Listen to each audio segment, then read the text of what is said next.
अगर तुम हमारा पानी रोकोगे, हमें ब्लॉकेट करोगे, हमें इन्वेड करोगे, हमारे टेरिटरी लोगे, तो हम हर हथियार और हर वक्त वही करेंगे जो हमारे पास है। ठीक, दिस इज इट।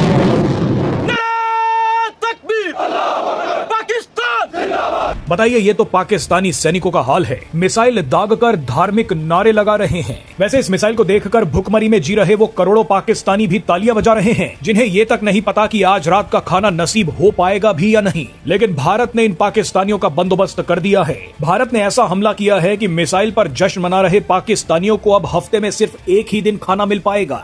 बाकी 6 दिन ये अब्दाली मिसाइल पर नमक डालकर खाएंगे। जब तक हम भीख मांगते रहेंगे अक़वाम मुत्तहिदा से और सिक्योरिटी काउंसिल से, इसी तरह हम दलील होते रहेंगे जैसे मुस्लिम दुनिया हो रही है।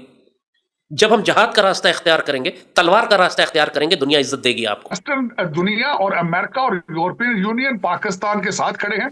पाकिस्तान की बहुत बड़ी डिप्लोमेटिक विन है ये कि जिस तरीके से भारत चाहता था कि उनको वन वे टिकट दिया जाए, उनको मजीद इस पे पाकिस्तान के ऊपर जुल्म करने की एक लाइसेंस दिया जाए, तो वो दुनिया ने नहीं दिया बगैर प्रूफ के। और देखें, वो लोग उनको जमीन खा गई है। वो कहाँ गए हैं जो लोग जिन्होंने ये हादसा किया था?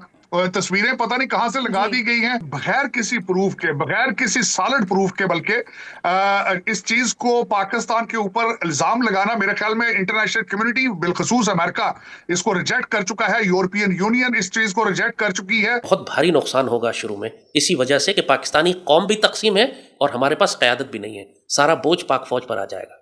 ना तो हमने असलहे के ज़ख़ीरे बनाए, ना हमने तेल और खुराक के ज़ख़ीरे बनाए। अल्लाह ने हमें वाफिर खुराक दी, हमने एक्सपोर्ट कर दी संभाल के रखने के बजाय, जानते हुए कि इंडिया जो है वो चावल एक्सपोर्ट नहीं कर रहा, वो ज़ख़ीरे जमा कर रहा है क्योंकि आने वाली जंगों में ज़रूरत पड़ेगी। और हमने सारा चावल ये कहकर कि इंडिया ने एक्सपोर्ट नहीं किया तो हमारे पास मार्केट खाली हो गई, हमने $6 अरब के चावल एक्सपोर्ट कर दिए। अब अगर जंग हो गई पंजाब में, जंग हो गई सिंध में, तो मुझे बताइए आपकी अगली फसल कौन लगाएगा? इंडिया ने तो अपनी तैयारी कर ली, उसने तो ज़ख़ीरे रखे हुए थे, आपने डॉलर कमा लिए। अपने ख्याल में बड़ी ज़बरदस्त माशी कारकर्दगी दिखाई आपने। ये जाने बगैर के दुश्मन की जो इतनी बड़ी एक्सपोर्ट चावलों की इंडिया रोक रहा है, तो क्यों रोक रहा है? उसने क्या प्लान है उसका? बताइए, मोदी को और इंडियन गवर्नमेंट को, इंडियन आर्मी को और आरएसएस को कोई लिहाज है इस बात का कि ये जंग एटमी हो सकती? वो तो पागलों की तरह पाकिस्तान के खिलाफ अखंड भारत बनाने के लिए मुसलसल एक एग्रेसिव एटीट्यूड और पोस्चर रखे हुए, और इस हद तक डिप्लॉयमेंट उन्होंने कर दी है कि पाकिस्तान गवर्नमेंट और आर्मी को अच्छी तरह मालूम है कि चंद घंटों के अंदर वो पाकिस्तान में दाखिल हो सकते हैं, तो वो तो लिहाज नहीं कर रहे। तो आप किस बात के खौफजदा हैं? जब एक दफा जंग है तो फिर जंग है। If they want war then you should prepare for it. इस बात से हम क्यों घबराते हैं कि एटमी जंग हो जाएगी? अब जंग होगी तो खुली होगी। पानी, वायु सीमा और बॉर्डर बंद करने के बाद भारत ने 3 मई के दिन पाकिस्तान पर 3 अटैक किए हैं। सबसे पहले तो भारत ने पाकिस्तान के साथ सभी व्यापारिक रिश्ते खत्म कर दिए हैं। भारत ने पाकिस्तान से आने वाले या पाकिस्तान जाने वाले सभी सामानों पर तुरंत रोक लगा दी है। अब पाकिस्तान को भारत से दवाइयां, कृषि उत्पाद, कपास, सूती धागा और चीनी जैसी महत्वपूर्ण चीजें नहीं मिल पाएंगी। पाकिस्तान अब भारतीय सामान किसी तीसरे देश से भी नहीं खरीद पाएगा। भारत ने दूसरा हमला करते हुए ऐलान किया है कि पाकिस्तान का कोई भी जहाज अब भारतीय पोर्ट पर एंट्री नहीं ले पाएगा। पाकिस्तानी जहाजों की भारत के किसी भी पोर्ट पर एंट्री बैन कर दी गई है। इसके अलावा तीसरा हमला करते हुए भारत ने पाकिस्तान से जुड़ी डाक सेवाओं यानी पोस्टल सर्विसेज को भी पूरी तरह से बंद कर दिया है। जय हिंद दोस्तों, नमस्कार दोस्तों। भारत अपने हिस्से का पानी पाकिस्तान को नहीं देगा। बरसात के मौसम में ही भारत पाकिस्तान को पानी दे सकता है। पाकिस्तान से खबर आ रही है कि भारत ने बिन बताए चीना और रावी नदी में पानी छोड़ दिया है। पाक मीडिया बोल रहा है कि भारत पाकिस्तान को डुबोने के चक्कर में है। पाक मीडिया कह रहा है कि भारत या तो पानी नहीं छोड़ता और जब छोड़ता है तो इतना पानी छोड़ देता है जिससे पाकिस्तान के डूबने के हालात बन जाते हैं। दोस्तों, पाकिस्तान चाहता क्या है कि भारत पानी छोड़े या ना छोड़े, अब ये तो भारत की मर्जी है कि कब कितना पानी छोड़ना है और कितना नहीं। इंडस वाटर ट्रीटी के अनुसार भारत 64 साल से पाकिस्तान को अपना पानी दे रहा है। भारत अब अपने हिस्से का पानी पाकिस्तान को नहीं देगा, और अगर देगा भी तो पाकिस्तान को जब देगा जब पाकिस्तान ज्यादा पानी लेने के हालात में नहीं होगा। अब तक तो भूख से था परेशान पाकिस्तान, अब पानी से भी तरसेगा पाकिस्तान। इन पाकिस्तानियों को अभी समझ जाना चाहिए कि भारत का स्टेचर वर्ल्ड में बहुत बढ़ चुका है। दुनिया के सभी देश भारत के साथ अपने संबंध रखना चाहते हैं, क्योंकि भारत की बढ़ती मार्केट पूरे विश्व के लिए एक अपॉर्चुनिटी है जिसमें दुनिया के बड़े बड़े देश अपना हिस्सा चाहते हैं। पाकिस्तान अब इस नहज पर पहुंच चुका है कि पाकिस्तानी हुक्मरान दुनिया में जहां कहीं भी जाते हैं भीख मांगने जाते हैं। इसलिए पाकिस्तान की औकात एक भिखारी से ज्यादा नहीं है। फिर दुनिया भिखारी पाकिस्तान की सुनेगी या दुनिया को व्यापार देने वाले भारत? दोस्तों, इस पर आपकी क्या राय है? कमेंट करके जरूर बताएं। इन 6 सालों में इसने यही काम किया है। वो उस इंतकाम को लेकर बैठा हुआ था कि मैंने पुलवामा का इंतकाम लेना है। इसने राफेल भी हासिल कर लिए, एयरक्राफ्ट कैरियर भी ले लिए, $100 अरब का रिवायती असलहा खरीदा। उसने बहुत बड़े पैमाने पर जंगी तैयारियां की, वॉर डॉक्ट्रिन्स पूरी रीडिफाइन की, इंटीग्रेटेड बैटल ग्रुप से लेकर थिएटर कमांड्स तक बनाई, पूरी नई वॉर स्ट्रेटजी बनाई। पिछले 2 साल से मुसलसल जंगी हालत में एक्सरसाइजेस कर रहा है, समुंदर से लेकर गिलगित बल्तिस्तान तक।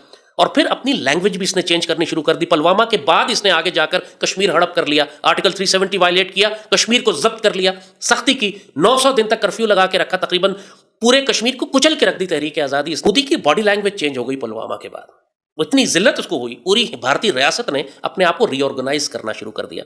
ये 100 साल का अमन कर रहे हैं, वो अखंड भारत बनाने के लिए पूरी दुनिया से $100 अरब का असला खरीद रहा है।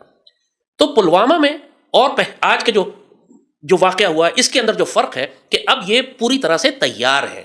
इनके पास वो तमाम असलहा और weapon supplies and equipment and training and war doctrines और डिप्लॉयमेंट आ चुकी है जो पुलवामा के वक्त इनके पास नहीं थी। इसलिए अब ये आगे बढ़कर इन्होंने इंडस वाटर ट्रीटी भी कैंसिल कर दी। पहले कश्मीर जब्त किया था, अब इंडस वाटर ट्रीटी को कैंसिल कर दिया कि हम पाकिस्तान का पानी रोकेंगे। और इनको मालूम था कि इस पर पाकिस्तान रिएक्ट करेगा और वो जंग के लिए तैयार थे कि जो मुसलमान नेशनलिज्म की बुनियाद के ऊपर हिंदू मुशरिकों का साथ देता है वो मुसलमान उम्मत का हिस्सा नहीं रहता। अल्लामा इकबाल ने इसी को कहा था कि मौजूदा दौर में जो सबसे बड़ा बुत है, सबसे बड़ा जो बुत तैयार किया गया है वो वतन है, जबकि मुसलमानों की शनाख्त उनके दीन से होती है। इसी बात पर तो काफिर पूरी दुनिया के परेशान होते हैं कि मुसलमान कहीं भी हो वो कहता है मैं पहले मुसलमान हूं और उसके बाद मैं कुछ और हूं। इसीलिए तो इस्लामिक आइडेंटिटी को मुसलमान यूरोप में भी जाके मेंटेन कर रहे हैं, जिसकी वजह से ये यूरोप और अमेरिका से मुसलमानों को निकालना चाहते हैं कि ये अमेरिकन और यूरोपियन होने के बावजूद ये पहले मुसलमान हैं और फ़लस्तीन के मुसलमानों के लिए आवाज़ उठाते हैं। ये मुमकिन नहीं है कि एक मुसलमान से उसकी आप दीनी और रूहानी शनाख्त छीन सके। अगर वो हिंदू मुशरिकों का साथ देता है सिर्फ इसलिए कि वो एक जोग्राफिया में रहता है, फिर उसका शुमार हिंदू और मुशरिकों के साथ ही होगा। और आपने उनकी हालत देख ली, हिंदू कभी उनको कबूल ही नहीं करेंगे। आपने देख लिया कायद आज़म ने जो बात कही थी कि ये सारी जिंदगी सफाइयां देते रहेंगे हिंदुओं के सामने कि हम वफादार हैं भारत के, उसके बावजूद ज़िबा किए जाएंगे। जहां तक इस बात का ताल्लुक है उनके weapons, actually Rafale French government ने, फ्रेंच डिफेंस इंडस्ट्री ने इनको बेचे तो हैं, लेकिन एक्चुअली फ्रेंच खुद नर्वस हैं इस वक्त, क्योंकि राफेल इंडियन पायलट्स के हाथ में है और उनके मुकाबले पे चाइनीज एयरक्राफ्ट हैं। यहाँ पे JF-17 और J-10 और J-10Cs हमारे पास हैं। अगर एक चाइनीज एयरक्राफ्ट ने इनका राफेल मारकर गिरा दिया तो आप सोचिए फिर वेस्टर्न डिफेंस इंडस्ट्री का क्या हाल होगा, और वो भी लैस हो PL-15 के साथ। तो फिर वेस्टर्न डिफेंस इंडस्ट्री का क्या हाल होगा। तो दुनिया भी एक्चुअली देखना चाह रही है कि western technology versus the Chinese technology, इनका अगर मैच होता है, ये जंगें बजाते खुद इंटरनेशनल वॉर इंडस्ट्री के लिए भी एक टेस्टिंग ग्राउंड्स होती हैं। दुनिया की बड़ी बड़ी पावर्स भी चाह रही हैं ये देखने के लिए कि ये दोनों टेक्नोलॉजीज और वेपन प्लेटफॉर्म्स कैसे बिहेव करते हैं। लेकिन एट द सेम टाइम जैसे हमने कहा कि खुद मोदी के अंदर भी, उनकी एयरफोर्स के अंदर भी और फ्रेंच में भी ये खौफ है कि अगर इनके राफेल पाकिस्तान एयरफोर्स ने मार कर गिरा दिए फिर इनके पल्ले क्या रह जाएगा। मगर बात यह है कि देखिए इन्होंने बहुत पावरफुल एयर डिफेंस सिस्टम्स लिए हैं। इन्होंने हमारे इस वक्त कांस्टेंट स्ट्रीम ऑफ सप्लाईज इनको अमेरिका की जानिब से और इसराइल की जानिब से पहुंच रही है। इस वक्त ये जो जंग है ना, इसमें सिर्फ 2 मुल्कों ने पोजीशन नहीं ली, बड़े बड़े पावर ब्लॉक्स ने पोजीशन ली है। अमेरिकन और इसराइल और ब्रिटेन और यूरोप जो है वो मुकम्मल तौर पर इंडिया के साथ खड़े हैं। पाकिस्तान, चाइना, टर्की ये मुकम्मल तौर पर एक ब्लॉक में आ गए हैं। अरब दुनिया खामोश है। टैसिट सपोर्ट एक्चुअली इंडियंस को जा रही है, हमें नहीं जा रही। लेकिन सर आप जिस तरह बात कर रहे हैं और इंडिया की तैयारी की बात कर रहे हैं, उनका MBS शो हो रहा है कि उनके पास बड़ी ताकत है, बहुत मजबूत है। तो फिर जब हम अपने दिफा का उनसर नुमायां करें तो वो किन अल्फाज में होगा, उसका खाका क्या है?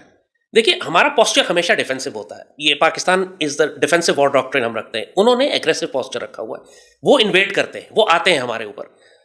पाकिस्तान हमेशा से इंतजार करता है कि उस पर पहला हमला दुश्मन करे। इसको हम चेंज करने की कोशिश कर रहे हैं, बहुत प्रेशर बिल्ड कर रहे हैं कि किसी तरह पाकिस्तान ये अपना पोस्चर चेंज कर ले। जब एक मरतबा वाजे हो गया है कि दुश्मन ने हमला करना है, हमारा वजीर खुल के टीवी पे आके कह चुका है कि चंद घंटों के अंदर हमला हो रहा है। जैसे कहा कि हो सकता है ये प्रोग्राम जब एयर हो तो उस वक्त शायद जंग शुरू ही हो चुकी हो, तो पाकिस्तान को प्रीएम्प्ट करना चाहिए।